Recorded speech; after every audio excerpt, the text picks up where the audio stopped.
Hey, Closet Busters, come on and gather around. It's time once again to kick down those closet doors of life. We're here to escape our BS, explore our fears, and elevate our self-expression. I'm your host, Rick Clemens, bold move expert and coming out coach, and I'm going to take you to the party, the pulpit, the wake, and back to the party of living your life uncloseted. So come on, grab hold of yourself and get ready to step out, step up, and step into living your truth as we explore more stories, tips, and tricks for living your life uncloseted. Now let's get to the show. Hey, closet dwellers and bold move makers. It is me, Rick Clemens, the host of Life Uncloseted, and it is time for another one of our shows. And sometimes you just got to go down an unconventional path, and you got to not bow down to the peer pressure of things. And when you go down those paths, what do?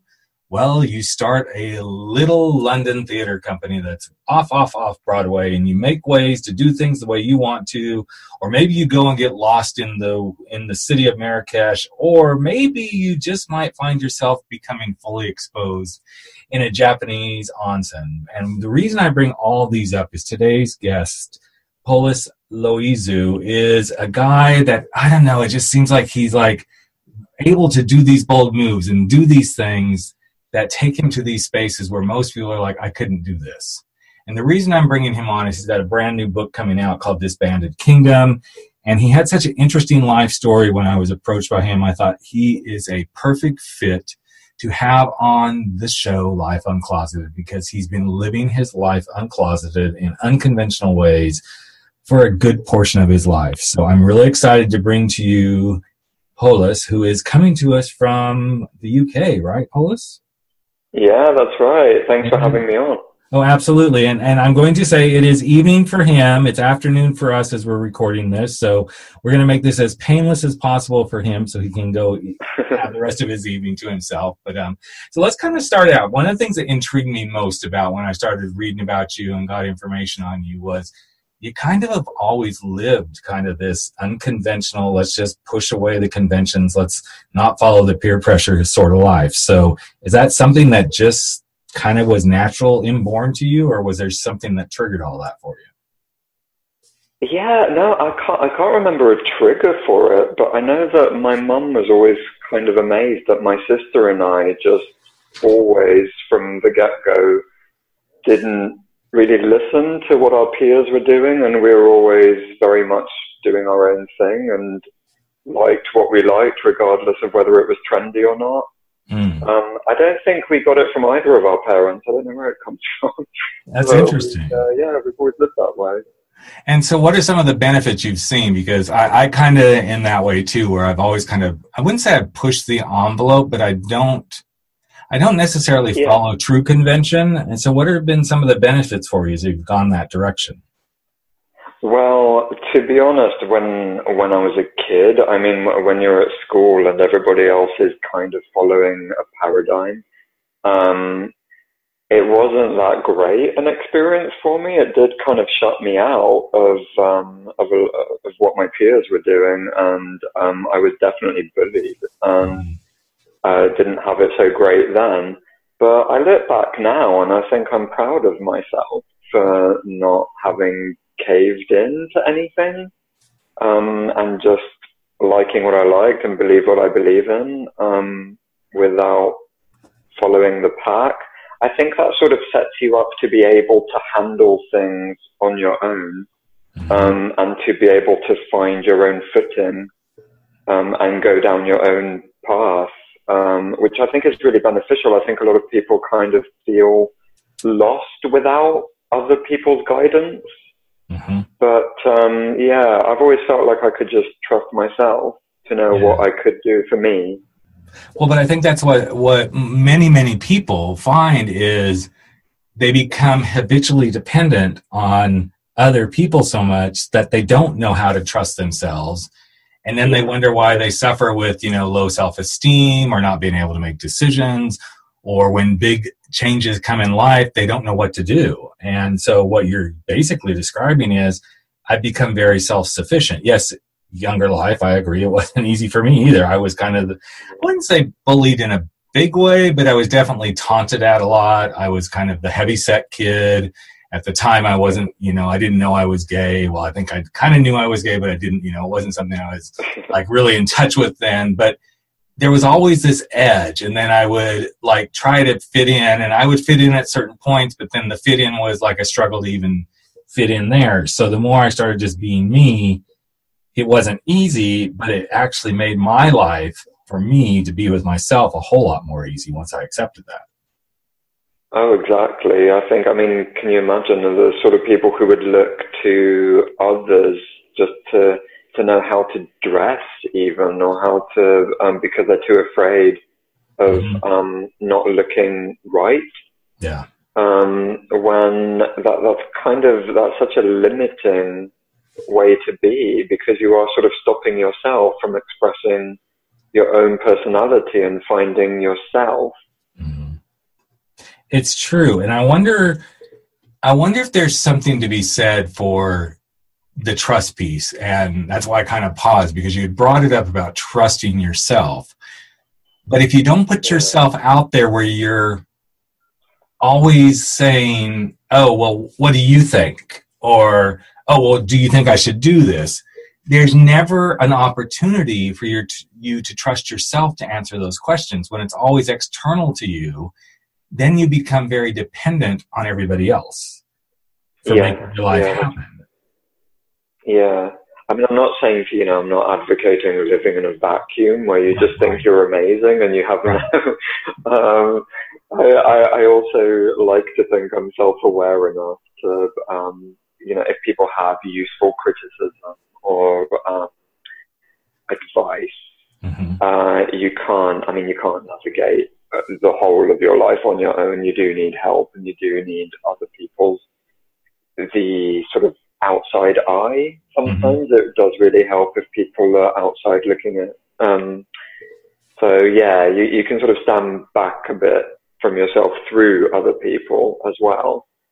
Well, I think when you give yourself that ability to stand back, the thing that it enables you to do is to keep from becoming that self-absorbed, I know everything sort of person. The people who aren't doing that, then they're the ones who go to the complete opposite extreme of I know everything and nobody can teach me anything. And, then we have those issues, which are totally different set of issues to contend with. So as you started to like move through life, and there's an interesting story about the whole Marrakesh thing. I think that would be interesting to hear a little bit about that story and getting lost in Marrakesh, because I think these are the stories that truly open us up to learning more and more and more about ourselves. So why don't you take us a little bit into that story? Yeah, this was when I was 18. It was just before I was going to go to university. And my dad is an officer on cruise ships. And he invited me to meet him in Tenerife and then go around the Canary Islands, and also there was a stop in Marrakesh. I thought, oh, amazing, that sounds great. So I went, I flew, I think it was the first time I flew on my own as well. And I joined him on the ship, but because he had, he was a safety officer and everything, like he didn't have the time to go out wherever they docked. Right. So I was on my own in all these other countries. And he did say to me, don't drink the water in Morocco, but once I was there and, eating and, having a good time, right. I'd forgotten these lessons, but I started feeling really ill. And then I think because of some food I'd had, but then I did accept some water from somebody that was definitely not originally from whatever bottle he was giving it to me in. And then he wanted money from me as well for the water, but I was feeling so ill I didn't know what I was doing. And then because of all this going on, I managed to become separate from the tour guide in the small group that I was with. And yeah, they'd just gone off without me. And I had no idea where I was. This was before even smartphones. Like, there was no way for me. I did not have a map or anything. I didn't know how I was going to get back to whatever the place was that he said to me to get the coach back to the ship. Right. So I just went up to this girl in a museum, and because I knew some French, I managed to say to her, "Can you please help me get to the coach?" I don't know how she knew, but she kind of understood. And then she just led me through this marketplace while men were saying really, you know, quite lascivious things to her, and she was just ignoring them to help me out, which was really decent of her. Yeah. But yeah, then I eventually found my way back to the tour guide, and I was like, "So, hi, you left me behind, by the way." Wow. And yeah, I managed to get home okay, so that was all right. That's amazing, though, because I'm sure there's some life lessons in there that you have discovered for yourself. I know when I went through a potential drowning accident when I was 14, wow, there's always, you know, a lesson in there. And even today, there are times that I will feel like, oh, my God, I'm drowning. And I go back to, in fact, it's one of the key stories in a lot of the talks that I give is that drowning incident, and how it helps me realize today when I'm feeling like I'm drowning, what was it that I did? And so I'm curious, as you now think back over that whole experience in Marrakesh, is there some life lessons you picked up from that help you really move forward in life now? Well, I'm forever grateful to my French teacher at school, because like, without that language, I don't know how I would have been able to. But I think it was, yeah, I suppose there must have been an element of common sense working in there somehow, just to think, okay, go to a place where they were likely to encounter tourists, or yeah, I think it's sort of drawing on what is available to you and what the resources are around you and what you could, and also I was seeking help. I was putting my faith in somebody. Right. I guess, I mean, you know, she seemed like a trustworthy, like, innocent seeming person. Sure. I didn't go looking for a gang somewhere or anything to help me out.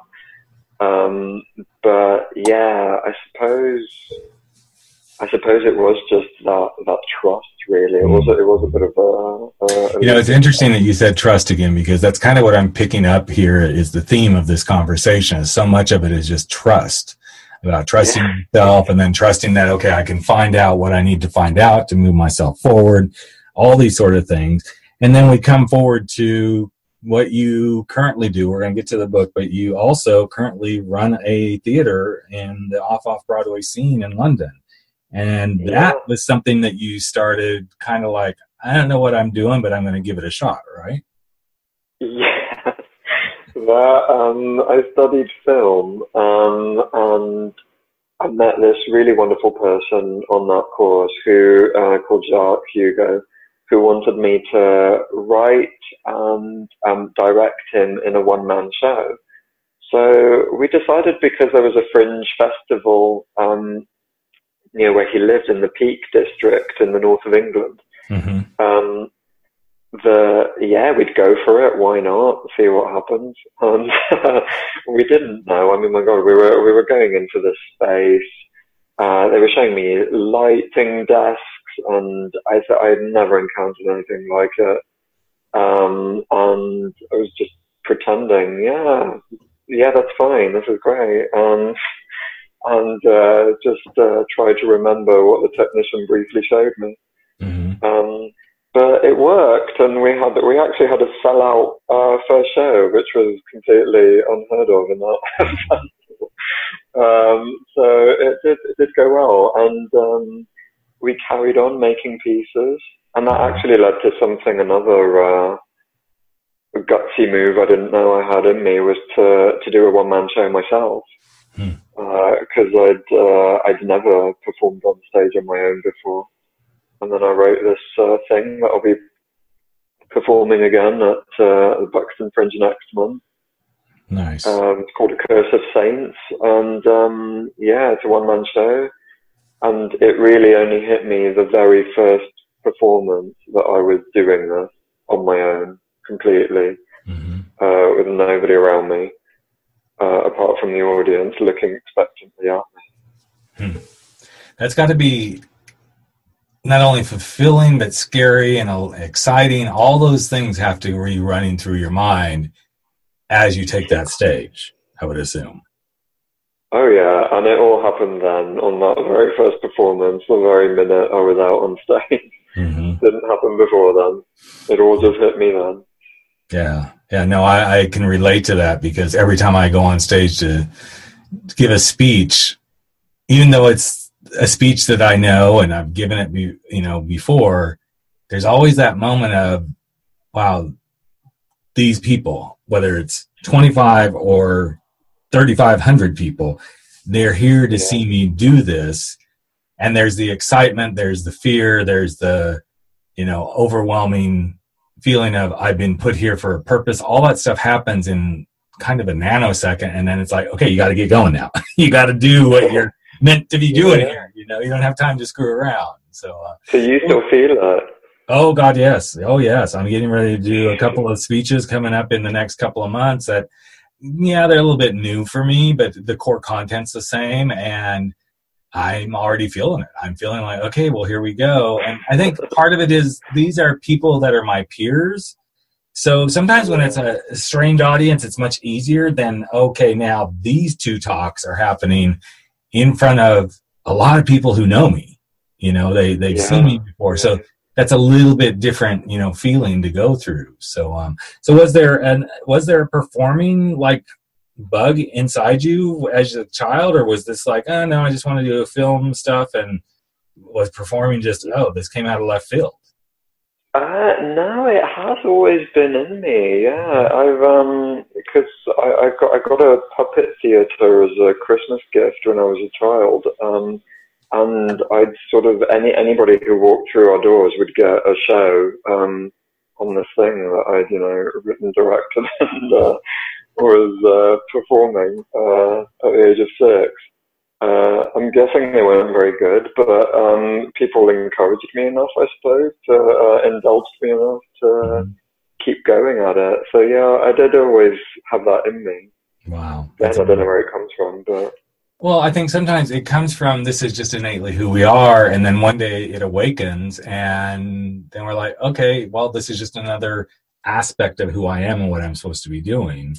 If somebody had told me 10 years, or it's been, I always say 10 years, but now I have to start thinking about the calendar a little bit. It will have been 20 years ago next year when I came out of the closet, and if somebody had told me 20 years ago, I would have a podcast and I would have written a book about coming out and be doing interviews about people coming out, I would have said, you're crazy. That's not. And then now here I am, and it's such a natural part of who I am. It's the thing that I love doing the most is these interviews and doing my shows and getting up on stage talking about this stuff. But I think it's because we evolve into who we're meant to be.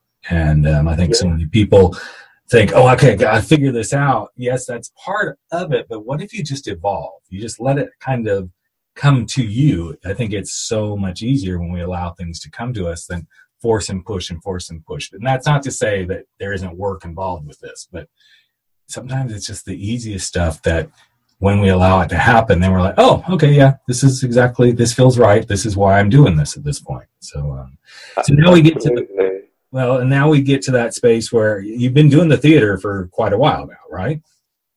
Yeah, it has been a few years. Yeah. And so as that came along, was that the reason you're like, okay, so I've done theater, I've got lost in Marrakesh, I've always pushed the envelopes as a kid, and then suddenly now the book, is that, something else? Let's do something else. No, it's actually funny. It kind of leads on from what you were just saying about something about letting yourself evolve, and because I like to tell stories generally. It doesn't matter what the discipline is and what medium. And that's something I only recently realized about myself. So it weirdly felt like coming out of the closet. It was, I've always written, always, as far as I remember, but I never called myself a writer until this novel was complete, and then I was looking for agents.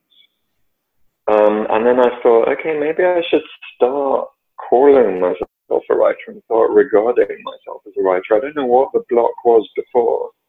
Well, I'm just curious because this is so interesting, Poliss, because I went through the same exact thing. When I was writing my book, I'm like, okay, well, people call me a writer and an author. I'm like, yeah, I guess that's because that's what we are called when we do this. But there was no Ernest Hemingway or Shakespeare within me. Okay, I just decided to do this. Now, what's interesting is I keep saying I'm going to write my next book, and I'm not doing it because it's not coming naturally like the first one. Yeah. I know it will happen, but it does kind of go back to what I was saying about not forcing things and letting things just kind of happen. And so I totally feel what you're feeling. It's like, okay, well, I guess this is just another thing I did. I wrote a book. I don't feel like a writer, so to speak. I do like to write, but I don't know. I think where we conjure up our own images of, okay, well, how do I see someone who's a writer, you know? And maybe that's part of it. But you also don't need to be boxed into anything either. So you do your podcast and you give your talks, and that's all part of you and what you are and what you do.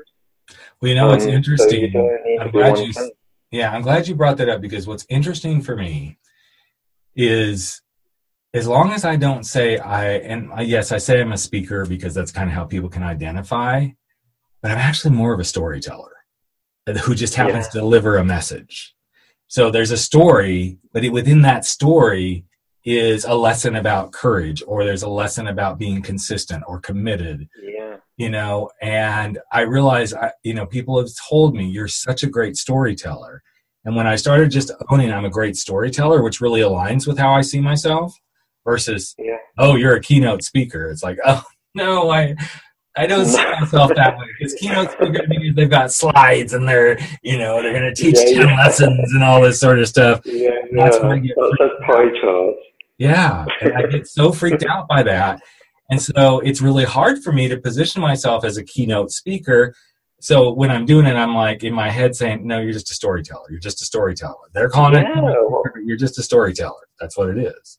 Exactly. That's what you are. You're a storyteller. It doesn't matter what way you're telling a story and how you're telling the story. That's what you're doing. Right. And that's why I love this medium that we're, conversing in right now, because it's like, okay, so Poliss, tell me your story. Tell me more about what happened with Marrakesh, or why the book, or why the Fringe, festival became this theater company, because within the stories are the lessons to be shared.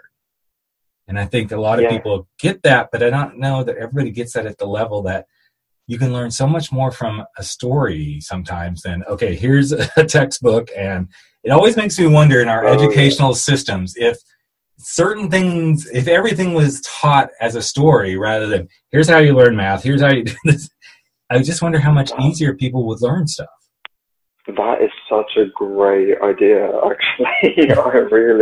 I am all for that, like total educational reform, teach through stories. I mean, maybe the reason we like storytelling is because it is such a primal human thing.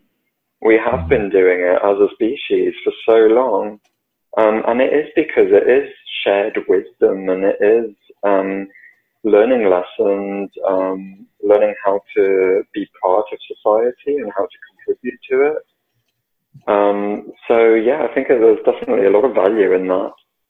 So now, as you bring it forward to truly writing this novel, what was the burning, desire behind that, or did it just kind of naturally start too? It came. What tends to happen with me is I tend to sort of get bombarded by ideas, and then those ideas kind of sit in the back and ferment a bit, and then I read about something or experience something that I then bring into that idea, and then the sort of alchemy happens. And it just suddenly comes to life from that. And I think, oh, this is the purpose of that idea. That's the point of this story. And yeah, then I basically build it as layers, I suppose, until I have a rounded story with rounded characters. So I'm always curious when I'm talking to fellow quote writers, authors, whatever the label we put ourselves on, because I find I learned so much about myself. Well, I learned so much about myself anytime I'm writing anything, but I learned so much about myself writing that book, and I'm wondering if there's something you learned about yourself as you began to write the book and finish it and get through it. Is there something that really stuck out in your mind?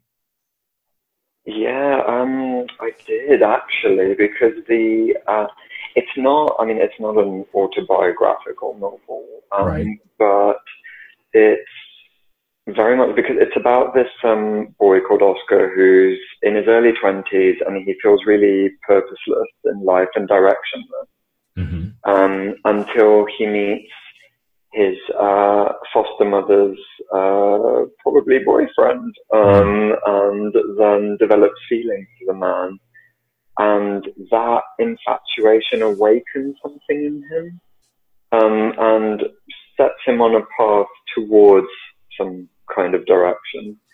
And when I started really delving into this book and writing it in earnest, I was at the very lowest point of my life. And I did feel completely worthless. I'd just graduated with a good degree and then no job. And I felt like there was no reason for me to be around, and that nobody would ever love me. And yeah, it was very bleak. But I tried to channel some of that into this story, because I thought, well, if I feel this way, other people will too. Yep. And it was only after having written that novel that I really realized just how low I was, and how I hadn't told anybody, and I'd just been keeping it to myself. And also that it's something, since the book has come out and people have been reading it and responding positively to it, I realize it is an experience that wasn't just me. So the kind of raw emotion that I was drawing on to put into it did speak to other people. It did travel. So, and that warmed me, really. It made me think, oh wow, we're all the same. It's not such a cold, lonely world, really. No, I agree, and it's interesting that you bring that up, because one of the quotes that I use most often when I'm talking to people, or every once in a while I'll throw it up on Facebook or somewhere, is the untold story is the lesson someone needs to hear. And I don't know that we realize that our story is going to touch somebody. We may sit there and go, oh, this is just, it's about me, or it's about some character. And then as we get pulled into it, it really will touch somebody. And I can't tell you how many people have said to me since my book came out, I so identified with this.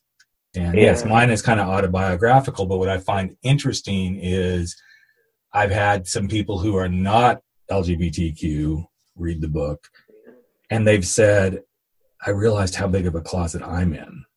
And so then that was actually kind of what started spawning all this. Okay, well, wait, maybe I have a bigger brand than I thought I do now, because somebody has said something like that.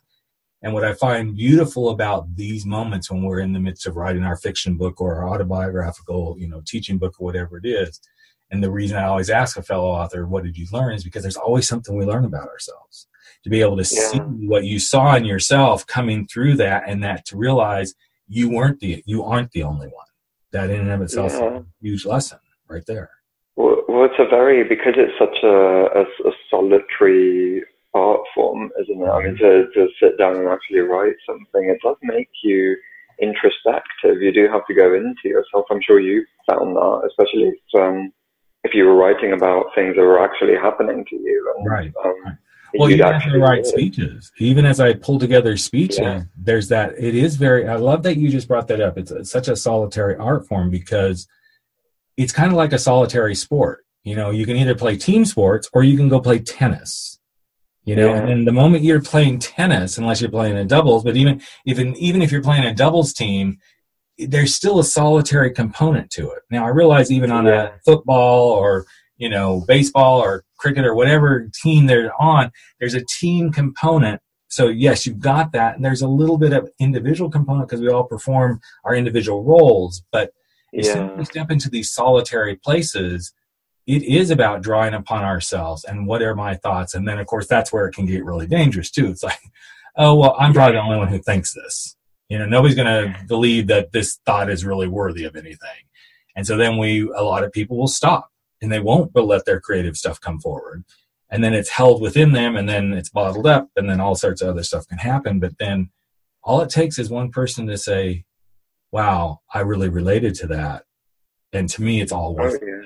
It's all worth it. And especially you, where you're doing this stuff on stage too. It's like it's got to be like an immediate, like, okay, wow, I was scared to come out on stage and do this one-man show, but then, hey, there was applause and there was laughter and there was other stuff that began to happen. So those are all emotions of people relating and connecting.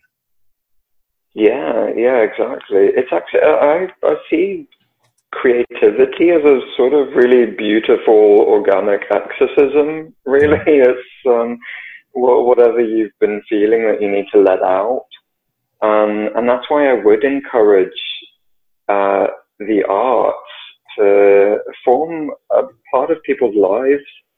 They should be in schools. They are in schools for a reason. And it is to help people get in touch with themselves and learn themselves, and therefore express themselves. And that does let you let go of things like fear and inhibition, because you become more comfortable when you know who you are and what you can say and what you can express. Yeah. And I believe that the more we learn to freely let go and express, it's what gives us the confidence to keep being exactly who we are. The minute we put a bottle cap on that or we plug it up, then that's when the issues begin to happen because we feel like, well, it's not safe. Now, I realize that there's certain times it isn't safe to express yourself. But the more we do it, even when it doesn't feel safe, then that's when we start to have the impact on society where we're going to express ourselves. And if that doesn't fit for you, that's okay. Then go figure that out because that's not my problem to figure out for you. But I believe it's really important that we continue to be expressive, to be who we are, to step forward and do all the many things just as you've done, from, you know, your theater work to your storytelling to your writing and all that stuff, because it's the freedom to truly be who we're meant to be and to unlock ourselves and make the bold moves that we make. So it's awesome. So the book is out and hopefully it's doing very well. I know it's always an interesting thing. Well, I know it's selling. I don't know how, you know, it's like we can get up in our heads as authors really quickly about that stuff. And one of the best advices I ever got was, Rick, it's a book. I thought, okay, well, that pretty much sums it up. It's a book. Okay. So, but yeah, it's really interesting. So any other books on the horizon or new shows or anything that you want to share about before we call it a wrap here? Oh, well, I'm working on another novel at the moment. That's going really well. It's, set in my motherland of Cyprus. And in the meantime, I've just got this one-man show I'm going to be performing next month at the Buxton Fringe Festival, and that's my creepy little one-man chiller. Nice. Also set in Cyprus. Really felt my roots. I just decided to go back home mentally. So one of the things you brought up at the very beginning that I think would be really good to just circle back now to was, you know, your ability even as a young man to just not fall into the let's do what everybody else does. Let's, you know, play by the quote unquote rules. So if you could leave the audience with, you know, one more bit of information, how would you invite someone to just kind of step into that power of live life on their terms and go forward? What is something that's really helped you in that arena? I think the way I approached it was, if I'm alive in my body and it's my life, then why should I do things just to please other people and not do things that I enjoy and that I want to be doing? Because I'm very much a conscientious part of society, and I'm kind to people. I try to be kind and good to everybody. But at the end of the day, I'm the one who has to live with me. And if I'm doing something that goes against me, then what is the purpose of it? I think that's what I've drawn strength from, really. That's amazing. That's a really good place to come from, because I think too often we do try to impede on somebody else's life and being in their body and tell them how they should do things. And there's nothing wrong with giving people advice and saying, hey, this is what I see. But at the end of the day, we're the only ones who know what works for us. We're the only ones who have the thoughts we have. We're the only ones who feel what our body feels. We're the only ones who have to wake up and go to bed with ourselves each and every day. Even if we have a partner or a husband or a wife or a spouse or whatever it may be, we wake up and go to sleep with ourselves each and every day with all those lovely little thoughts that we have. So I love what you said about if you are alive in your body and it's your life, then why do we work so hard to please other people? It's kind of crazy. So, well, Poliss, I am so glad we got connected, man. I have enjoyed this conversation immensely. I'm so glad for everything you shared. Best of luck with everything. And, for just truly, communicating what it means to live your life boldly, live life uncloseted, and live life on your terms. You did an amazing delivery of that today. And just thanks for sharing yourself with my audience. Thank you. No, thank you very much. It's been great chatting with you. All right, there you have it. Another episode of Life Uncloseted has come to an end, but that's okay. We're going to be back in just a couple of days sharing more stories, tips, tricks, and wisdom for helping you live your life uncloseted. And you know what? You can share too. Just take a few moments if you like and if you believe in this podcast and share it with someone you know today. Share it from your phone, go share it on iTunes, Stitcher, wherever you are. Maybe even give us a rating and review, because you know what? It's all about the planet living their life uncloseted. I'm Rick Clemens, host of the show and the guy who helps you make those big, bold moves. And I hope you never stop stepping out, stepping up, and stepping in to living your life uncloseted. Catch you real soon. Take care, everyone.